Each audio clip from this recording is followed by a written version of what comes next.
Hello students, today we are going to study the respiratory system in humans. जो humans के अंदर respiration का process है, उससे related parts हैं, उससे related physiology है, उसको अब हम study करेंगे.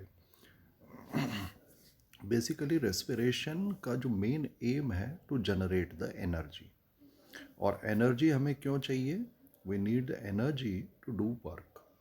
और एनर्जी हमें जो बायोलॉजी के अंदर लिविंग ऑर्गेनिजम्स को जो एनर्जी मिलती है that is by the oxidation of food. So oxygen is used by the organism to break down the nutrients. जो भी हम भोजन करते हैं, खाना खाते हैं, वो हमारे एलिमेंट्री कैनाल से डिफरेंट बॉडी पार्ट्स के सेल्स तक पहुंचाया जाता है. उन सेल्स के अंदर उस फूड को हम ऑक्सीडाइज करते हैं, जैसे हम ग्लूकोज का ऑक्सीडेशन करते हैं इन जनरल, और इसके ज़रिए एनर्जी मिलेगी. Energy is in form of ATP, adenosine triphosphate, which is used to perform various activities. और इस मेटाबॉलिक प्रोसेस के दौरान CO2 बनती है, जो कि हमारे लिए नुकसानदायक है, तो इसे हमें तेज़ी से निकालना होता है. तो रेस्पिरेशन के अंदर हम ऑक्सीजन ले रहे हैं and we give out the carbon dioxide. Therefore O2 is continuously taken and transported to the cells, while CO2 produced by the cellular metabolism is released out. तो कुल मिला के हम इसको समराइज इस तरह से कर सकते हैं कि सेल के अंदर क्या हो रहा है. दिस इज ग्लूकोज, और ऑक्सीजन के साथ मिलकर हम उसे ऑक्सीडाइज कर रहे हैं, and the products will be carbon dioxide, water and energy that is in form of ATP. तो ग्लूकोज को ऑक्सीडाइज करने के लिए आपको क्या चाहिए? आपको चाहिए ऑक्सीजन. और क्यों ये काम किया जा रहा है? To get the ATP, adenosine triphosphate. And during this process what is the byproduct that is useless and we give out, that is carbon dioxide. So respiration जो प्रोसेस है उसको हम अलग अलग तरह से डिवाइड भी करते हैं, जैसे on the basis of use of oxygen. अगर ऑक्सीजन यूज़ हो रहा है तो उसे हम एरोबिक रेस्पिरेशन कहेंगे. जैसे हम हैं, बर्ड्स हैं, या फ्रॉग है, दे यूज़ द ऑक्सीजन. या कई मैक्सिमम जो लिविंग ऑर्गेनिजम्स हैं वो O2 को यूज़ करते हैं. लेकिन कुछ ऐसे भी हैं जो एनएरोबिक रेस्पिरेशन परफॉर्म करते हैं. फॉर एग्जांपल ईस्ट, जो अल्कोहल प्रोडक्शन के दौरान हो रहा है, या कई ऐसे बैक्टीरिया हैं, या हमारे एलिमेंट्री कैनाल में रहने वाले parasites, for example Ascaris, tapeworm, they do not use oxygen for the oxidation process. Then it is termed as anaerobic respiration. Secondly, we can also divide respiration on the basis of place of exchange, where the gaseous exchange take place. External respiration, the exchange occurs between environment, that is बाहर यदि air से related है तो air और respiratory organ, जैसे हमारे case में air and lungs, या बाहर पानी है तो पानी और गिल्स के बीच में मछलियों के अंदर. तो एक्सटर्नल रेस्पिरेशन के अंदर बाहर के एनवायरनमेंट और रेस्पिरेटरी ऑर्गन के बीच में एक्सचेंज होता है. इसी तरह से इंटरनल रेस्पिरेशन के अंदर रेस्पिरेटरी ऑर्गन से ट्रांसपोर्टिंग फ्लूइड के बीच में एक्सचेंज होता है. फॉर एग्जांपल, हमने लंग्स में एयर ली, लंग्स से यह ऑक्सीजन ब्लड के ज़रिए सेल्स तक पहुंचाई जाएगी. सेल्स से CO2 निकलेगी, जो ब्लड के ज़रिए वापस लंग्स तक लाई जाएगी. तो respiratory organ transporting fluid which is blood, and then this cells. और सेल के अंदर जो ऑक्सीडेशन का प्रोसेस होता है, जो अभी आपने लास्ट स्लाइड में देखा था, that will be called as cellular respiration. Now what are the respiratory organs? किसके अंदर हम गैसियस एक्सचेंज का प्रोसेस परफॉर्म करते हैं? तो mechanism of breathing vary among different groups of animals, and that depends mainly on their habitat and level of organization. किस तरह का ऑर्गेनाइजेशन है, सिंपल है, कॉम्प्लेक्स है, या जो भी गैसियस एक्सचेंज हो रहा है वह किस हैबिटेट के अंदर हो रहा है, पानी में हो रहा है या बाहर हो रहा है, उस बेसिस पर। अगर आप देखें Porifera, Coelenterata and most of the free living platyhelminth जैसे डोजेसिया वगैरह है, so they exchange gases from their general body surface. कोई रेस्पिरेटरी ऑर्गन की ज़रूरत नहीं है, बॉडी ऑर्गेनाइजेशन सिंपल है, आसपास पानी है, आसानी से गैसेस डिफ्यूज़ हो जाती हैं, so through general body surface. लेकिन जब हम एनेलिडा अर्थवर्म्स पर आते हैं तो अर्थवर्म की स्किन जो है वो काफ़ी मॉइस्ट होती है because it perform gases exchange from its skin and this is called as cutaneous respiration. और स्किन से फिर जो है ब्लड ऑक्सीजन को डिफरेंट बॉडी पार्ट्स में ले जाता है। इसके ब्लड में भी हीमोग्लोबिन प्रेजेंट होता है जो कि प्लाज्मा में रहता है, आरबीसी यहाँ पर नहीं होंगे। लेकिन इंसेक्ट्स में या बहुत सारे आर्थ्रोपोड्स में रेस्पिरेशन काफ़ी इवॉल्व होता है और इसके अंदर ट्रैकिया जो फाइन ट्यूब्स होती हैं जिनके चारों तरफ काइटिन की लाइनिंग होती है, वह टिश्यूज़ तक डायरेक्टली पहुंचाते हैं जो ऑक्सीजन है उसको। और इस तरह से इनमें ट्रांसपोर्टिंग फ्लूइड की भी ज़रूरत नहीं रहती क्योंकि बाहर से डायरेक्ट अंदर की तरफ कांटेक्ट हो जाता है। इस कारण से इंसेक्ट के रेस्पिरेशन को हम डायरेक्ट रेस्पिरेशन भी कहते हैं, जो एटमॉस्फेयर से टिश्यूज़ तक कनेक्ट होता है, जैसा आपने कॉकरोच वगैरह में डिटेल में स्टडी किया है। Gills are present in many aquatic animals, जैसे आप देख रहे हैं लॉबस्टर्स हैं, श्रिम्प्स हैं, प्रॉन्स हैं, इनके अंदर गिल्स प्रेजेंट होते हैं। और इसी तरह से कई मोलस्क हैं, जैसे ये आप यूनियो को खोल कर देख रहे हैं, इसमें जो ब्लूइश कलर का, ब्लू ग्रे कलर का जो पार्ट है दैट इज़ द गिल्स। तो गिल्स के ज़रिए एक्वेटिक एनिमल्स के अंदर रेस्पिरेशन या गैसियस एक्सचेंज परफॉर्म किया जाता है। Scallop again is a mollusc and crayfish is a arthropod, crustacean arthropod है।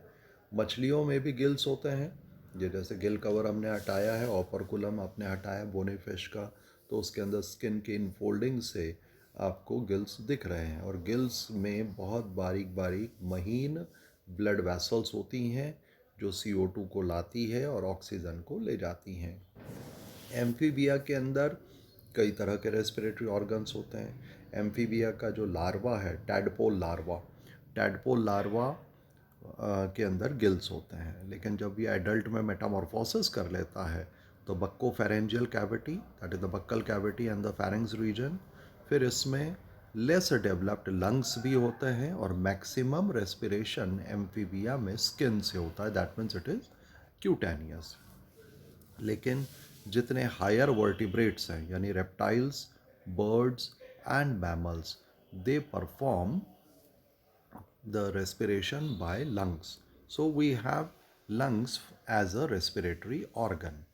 तो हमने पढ़ा कि भाई रेस्पिरेशन अगर गिल से हो रहा है तो इसे ब्रैंकियल रेस्पिरेशन कहते हैं। स्किन से हो रहा है, जैसे आप सैलामेंडार में देख रहे हैं, पहले आपने अर्थवर्म देखा था, तो इसे क्यूटेनियस रेस्पिरेशन कहेंगे। और फ्रॉग से लेकर यानी एम्फीबिया से लेकर मैमल्स तक there are lungs, that is the pulmonary respiration. Now, what properties make any body part as a respiratory organ? तो यदि हम इसमें देखें तो 4 important feature respiratory organ के होने चाहिए. That is, it should be in direct or indirect contact with the outer environment. बाहर से वह संपर्क में होना चाहिए, डायरेक्टली जैसे अभी आपने गिल्स में देखा, या इनडायरेक्टली जैसे हमारे केस में हमने ट्यूब्स बना रखी हैं जो लंग्स तक एयर को पहुंचाती हैं। The surface should be extremely thin so that gases can easily diffuse in or out. It should be highly vascular, that means it must possess large number of blood capillaries, blood vessels, ताकि gases का आसानी से transportation हो सके. And at the same time the respiratory surface must remain moist, because moist surface की gaseous adsorption power ज़्यादा होती है बनिस्बत की ड्राई सरफेस के. Now we come to our body part, that is in humans we have the respiratory part, respiratory system consisting of lungs and other accessory respiratory organs. तो हमारे पास जो parts हैं इसको हम दो भागों में बांट देते हैं, that is the upper respiratory tract and the lower respiratory tract. Upper respiratory tract consists of nose, its cavities, that is nasal cavity or nasal chambers. On the sides, there are nasal sinuses, but these are not that much important. Then air passes to pharynx and then comes to the larynx or the voice box. इसको हमने अपर respiratory tract कहा है, knows से लेकर लैरिंग्स तक. और फिर trachea से लेकर लंग्स तक का भाग जो है वह लोअर रेस्पिरेटरी ट्रैक्ट कहलाएगा. So this is the general architecture of our nose. हमारी जो नाक है वह मीडियल पार्ट में है, फेस के बीच में है. और नोज़ को हम दो कैविटीज़ में डिवाइड करते हैं जिनको हम नेज़ल कैविटी या नेज़ल चैम्बर कहते हैं. बाहर की ओपनिंग नॉस्ट्रल्स या नेयर्स कहलाती है. एक्सटर्नल नेयर्स भी कई बार हम इनको कह देते हैं. और नेज़ल कैविटी के अंदर बहुत सारे हेयर्स हैं.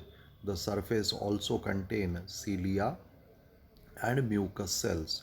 सो म्यूकस के अंदर जो माइक्रोब्स हैं, डस्ट पार्टिकल हैं, वो ट्रैप हो जाते हैं. सीलिया से इनको बाहर प्रोपेल किया जाता है. और साथ ही साथ इसमें बहुत सारे हेयर्स हैं, वो भी एक फ़िल्टर के रूप में काम करते हैं. नेज़ल कैविटी के बीच का जो पार्टीशन है उसके आगे भाग में कार्टिलेज होता है जो सेप्टल कार्टिलेज कहलाएगा. पीछे की तरफ एथेमॉइड बोन होती है और नीचे के साइड में वोमर बोन रहती है. तो इस तरह से बोन्स और कार्टिलेज मिलकर दोनों नेज़ल कैविटी के बीच में पार्टीशन बनाते हैं. नीचे की तरफ बक्कल कैविटी और नेज़ल कैविटी को सेपरेट करने वाला पैलेट होता है. Palate is basically made up of maxilla and palatine bones. और जो बोन्स हैं उनके बीच में कुछ छोटे छोटे गैप्स होते हैं जिनको साइनस कहा जाता है. But the important thing over here are the 3 irregular cavities. यहाँ पर जो आप ये कैविटीज़ देख रहे हैं, ये कैविटीज़ स्क्रॉल बोन्स या टर्बिनल बोन्स या नेज़ल कॉन्ची कहलाती हैं. और नेज़ल कॉन्ची का बहुत इम्पॉर्टेंट रोल ये रहता है कि यह जो भी एयर अंदर से गुज़र रही है उसको फ़िल्टर करेगा. जैसा अभी अपन ने कहा, हेयर, सीलिया, म्यूकस की मदद से फ़िल्टरेशन का काम हो रहा है. स्क्रॉल बोन की वजह से हवा कुछ देर यहाँ घूमती है एंड व्हेन इट मूव्स तो ह्यूमिडिफिकेशन होगा, यानी जो भी अगर बाहर की एयर में मॉइस्चर कम है तो वाटर वेपर यहाँ ऐड की जाएगी. बॉडी के इक्विवेलेंट उसका टेम्परेचर लाया जाएगा ताकि लंग्स या एल्वियोलाई के जो ब्रांचेस हैं उसको ज़्यादा डैमेज न हो.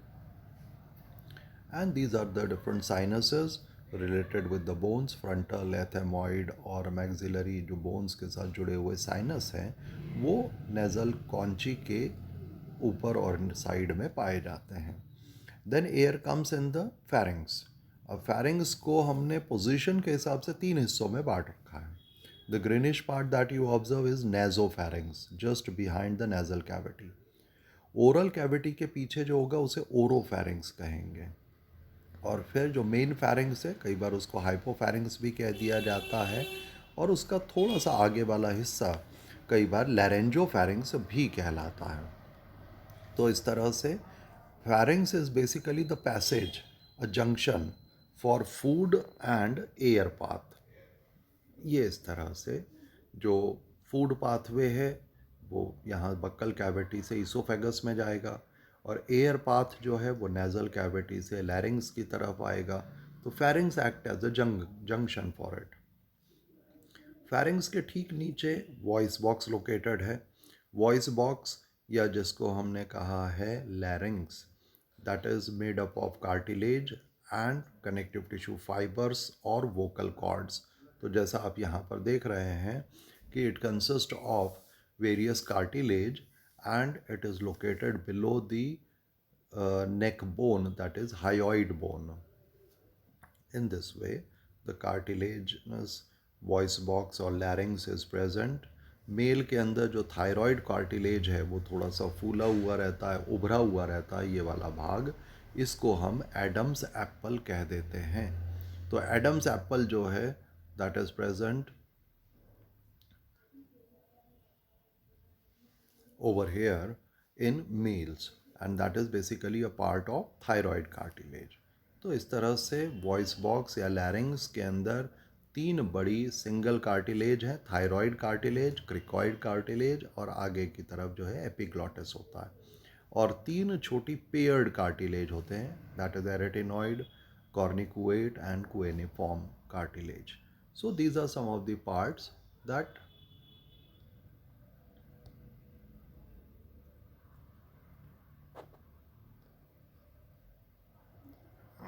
are present over या present in the larynx. तो आगे की तरफ जैसा हमने कहा कि लैरिंग्स के थोड़ा ऊपर एपिग्लॉटिस प्रेजेंट है. एपिग्लॉटिस कार्टिलेजिनस पार्ट है जो खाने को निगलते समय ट्रैकिया की तरफ आने से रोकता है. तो during swallowing of food the glottis act as a cover of the epiglottis act as a cover of glottis during swallowing. Then we come to the trachea. That means now we are moving to the lower respiratory tract. Trachea, which is also called as windpipe, एक flexible cylindrical straight tube है जो neck region से नीचे thorax के mid तक आता है. लगभग यह जो है 12.5 सेंटीमीटर के करीब रहता है लेंथ में और 2.5 सेंटीमीटर जो है डायमीटर है. जब ये नीचे की तरफ आता है तो दो पार्ट्स में मिड ऑफ द थोरेक्स यह स्प्लिट हो जाता है जिससे right and left primary bronchi बनते हैं. और यह जो है फिफ्थ थोरेसिक वर्टिब्रा के रेंज में, यानी जो थोरेक्स रीजन की जो वर्टिब्री हैं फिफ्थ वर्टिब्री, वहाँ पर यह डिवीजन होता है. और ये दोनों जो ब्रोंकी है now they enter into the lungs. ये इस तरह से हमारा ट्रैकिया है. इसके ऊपर आप सी शेप कार्टिलेज रिंग्स देख रहे हैं. तो जो हमारा रेस्पिरेटरी अपरेटस है वो बेसिकली एलिमेंट्री कैनाल के बडिंग से बनता है and it start budding at the 5th month. ये आप यहाँ पर ट्रैकियल बडिंग देख रहे हैं जो यहाँ डेवलप होना स्टार्ट हो गई है. And each bronchi further repeatedly divide to form secondary bronchi, tertiary bronchi, और फिर कई डिवीजन के बाद ये ब्रोंक्यूल्स बनाते हैं that end up in thin terminal bronchioles. तो लगातार यहाँ पर डिवीजन हो रहा है. जो ट्रैकिया है, ट्रैकिया ब्रोंकस में डिवाइड हुआ, प्राइमरी, सेकेंडरी, टर्शरी, फिर और भी कई ब्रोंकस होंगे. Then they divides into the bronchioles. These are more finer tubes. And जो ब्रोंकस है, ब्रोंक्यूल्स है, इन सब के ऊपर इनकम्प्लीट कार्टिलेजिनस रिंग्स प्रेजेंट है. हाइलिन कार्टिलेज की बनी हुई ये रिंग्स बेसिकली जैसे आप यहाँ पर देख रहे हैं ये ब्लू कलर में, these rings prevent the collapsing of lungs during expiration. और जो भी ट्रैकिया की अंदर की सरफेस है वहाँ पर सीलिएटेड सूडोस्ट्रेटिफाइड एपिथेलियम है. इसमें गॉबलेट सेल्स होते हैं जो म्यूकस सिक्रीट करते हैं. जैसे आप देख रहे हैं सूडोस्ट्रेटिफाइड कॉलमनर एपिथेलियम है बाहर की तरफ जिसमें सीलिया भी हैं और म्यूकस प्रोड्यूसिंग सेल्स भी है. और अंदर की तरफ आप हाइलिन कार्टिलेज देख रहे हैं. बाहर का जो सीलिया होगा और जो म्यूकस है, these are having the protective filtration function है इनका. And this is how the respiratory tree या जो ब्रांचिंग है वो आप देख रहे हैं कि लगातार रिपीटेड कई गुना ये डिवाइड होते चले जाते हैं. और चाहे ट्रैकिया हो या ब्रोंकस हो, there are the goblet cells which secrete the mucus and the outer cilia. They are both together helps in trapping the dust and microbes. So these are successive division. कुछ main divisions लिखे हैं, वैसे total यहाँ पर 23 divisions रहते हैं. ये देखिए जब यंग वन पैदा होता है तो उस समय मोस्टली ब्रोंक्यूल्स जो रेस्पिरेटरी ब्रोंक्यूल्स हैं वहाँ तक होता है, लेकिन अगले कुछ दिनों में ही एल्वियोलाई बनने शुरू हो जाते हैं. अब क्वेश्चन ये उठता है कि why there is so much of division.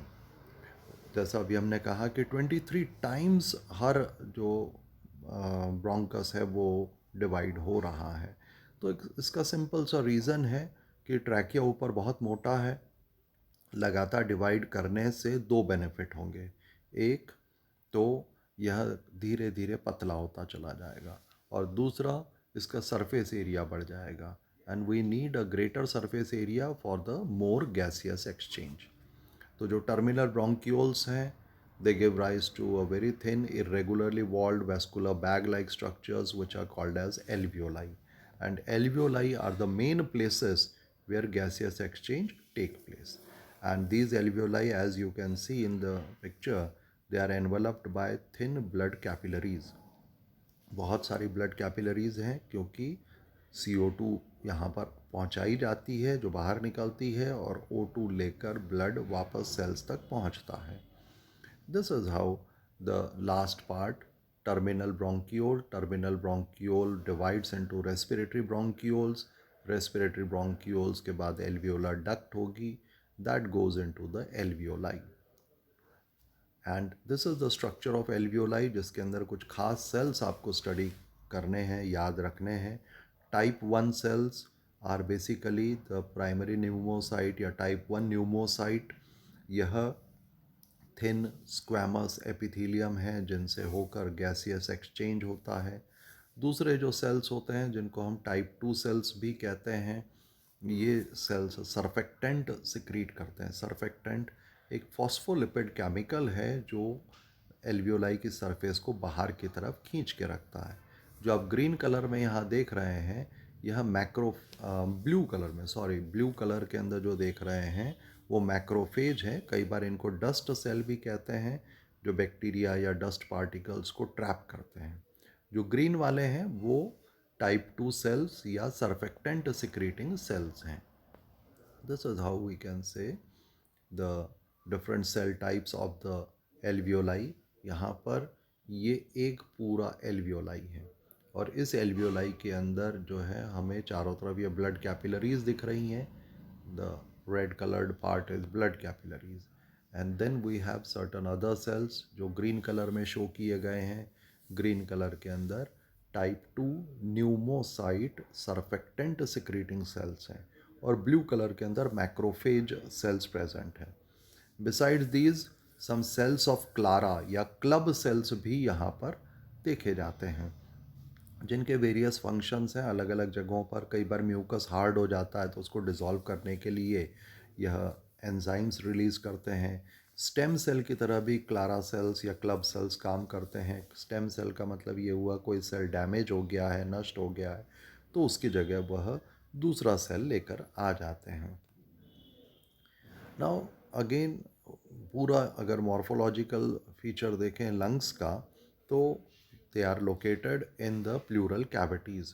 तो हमारे थोरेक्स को आप देख रहे हैं यहाँ पर, तो ये जो थोरेसिक पार्ट है, this is the thoracic region.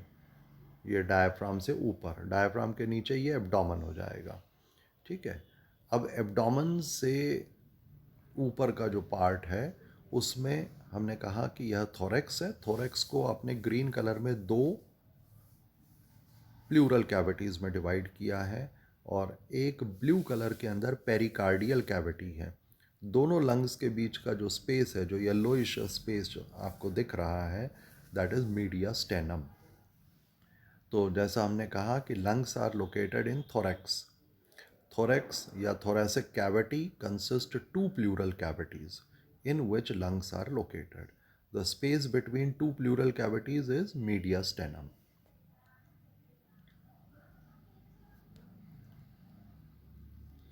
The right lung and the left lungs are soft, spongy, cone-shaped structures which are present in the thoracic cavity. तो हमारे पास दो lungs हैं, right and left. Right lungs 3 lobes में बटा हुआ है, और left lung जो है वह 2 लोब्स में बटा हुआ है, इस तरह से। तो superior right, middle right and the inferior right lung lobes, और लेफ्ट साइड के अंदर जो है there is right superior left lobe and inferior left lobe is present. यहाँ पर आप एक छोटा सा कर्व देख रहे हैं। This is called as cardiac notch. Cardiac notch इसलिए कहा गया क्योंकि हार्ट जो है इसके बीच में लोकेटेड होता है, तो वो हार्ट हमारा लेफ्ट साइड की तरफ टिल्टेड रहता है। अच्छा, लंग्स की जो फीचर है उसमें एक और इम्पॉर्टेंट पॉइंट होता है प्लूरा। तो जो प्लूरा है that is the coelomic envelope that envelopes the lungs. Pleura के अंदर दो लेयर्स होती हैं, बाहर की तरफ parietal pleura and the inner one is visceral pleura. इसके बीच में प्लूरल फ्लूइड भरा हुआ रहता है। तो जब लंग्स कॉन्ट्रैक्ट और रिलैक्स होते हैं तो उस दौरान यह फ्रिक्शन फ्री कंडीशन प्रोवाइड करता है।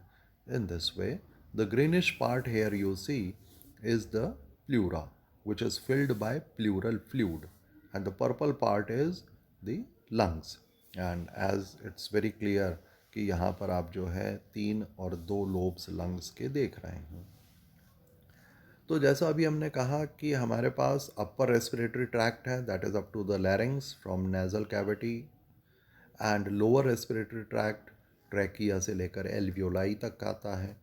इस ट्रैक्ट को हम एक और अलग तरीके से भी डिवाइड करते हैं। One is conducting part.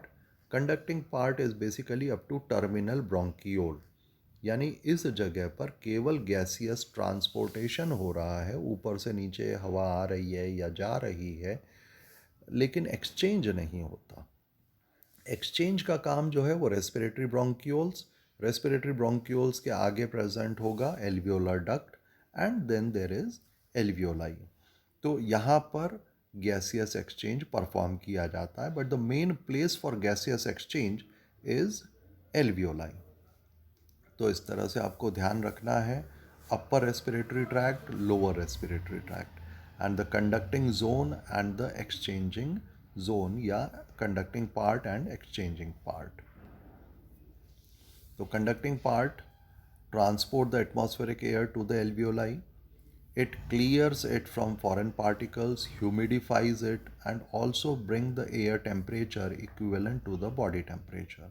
While exchange part, that is terminal bronchiole के बाद का हिस्सा यानी respiratory bronchiole, alveolar duct या atrium, and the alveoli are involved in the oxygen and CO2 transportation. Clear? So these differences are very important and normally asked in the examination. तो इस point को आपको ध्यान रखना है कि कहाँ से कहाँ तक किस रीजन को हमने नेम दिया है और उसके फंक्शन क्या है। Now we move on to the accessory respiratory parts या accessory respiratory organs which helps in gaseous exchange process or the movement of the lungs. The most important one is diaphragm. It is a muscular partition between thorax and abdomen.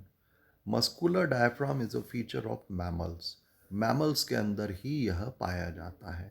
Normal condition में ये dome shape होता है, गुंबद के आकार का होता है, और जब ये कॉन्ट्रैक्ट होता है तो ये फ्लैट हो जाता है, थोड़ा नीचे की तरफ चला जाता है, जिससे वॉल्यूम ऑफ थोरेसिक कैविटी बढ़ जाती है, पर्टिकुलरली एंटीरियो पोस्टीरियर एक्सिस के अंदर बढ़ जाती है। The main muscles of the diaphragm are radial muscles and it is regulated by the phrenic nerve. Then second accessory organ is rib cage. We have 12 pairs of ribs. इसमें आप skeletal system के अंदर study करते हैं 1 to 7 pair जो है true ribs हैं, जो वर्टिब्री से आ रही है और आगे स्टर्नम से जुड़ रही है। 3 pairs are false ribs. False ribs जो होती हैं वो पीछे से तो इंडिपेंडेंटली आती हैं, लेकिन आगे आकर उनका कार्टिलेज एक साथ जुड़ जाता है यहाँ पर, तो इस वजह से इनको वर्टिब्रो कॉन्ड्रल रिब्स भी कहते हैं। And last 2 pairs are called as floating ribs. ये वाली और ये वाली, ये पीछे से आती तो हैं, यानी वर्टिब्री से तो जुड़ी हैं लेकिन आगे तक नहीं आती। These constitutes the rib cage, और आगे आकर जो रिब्स हैं वो किससे जुड़ रही हैं, स्टर्नम से। तो here we have the sternum, जिसका आगे का ये जो पार्ट होता है इसे प्रोस्टर्नम कहते हैं या मैनुब्रियम है। ये वाला पोर्शन जो है स्टर्नम की body, and the last part is xiphoid part.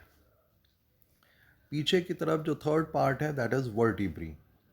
Vertebrae छोटी छोटी बोन्स की एक सीरीज़ है। हमारे में 26 वर्टिब्रीज होती हैं, जिनसे रिब्स और मस्कुलेचर्स जुड़े हुए रहते हैं। वर्टिब्री के बीच में कैविटी होती है जिसे अपन न्यूरल कैनाल कहते हैं। इसमें से स्पाइनल कॉर्ड नीचे की तरफ जाती है। This is how vertebrae, ribs, and sternum are attached together to make a rib cage. And in between two ribs, there are skeletal muscles which join two ribs, and these are called as intercostal muscles. जैसे हमारे पास 12 pairs of ribs हैं and we have 11 pairs of intercostal muscles. These intercostal muscles are of two types: external intercostal muscle and internal intercostal muscle, and they are arranged in X-like pattern. X-like manner में यह जुड़ी हुई रहती है।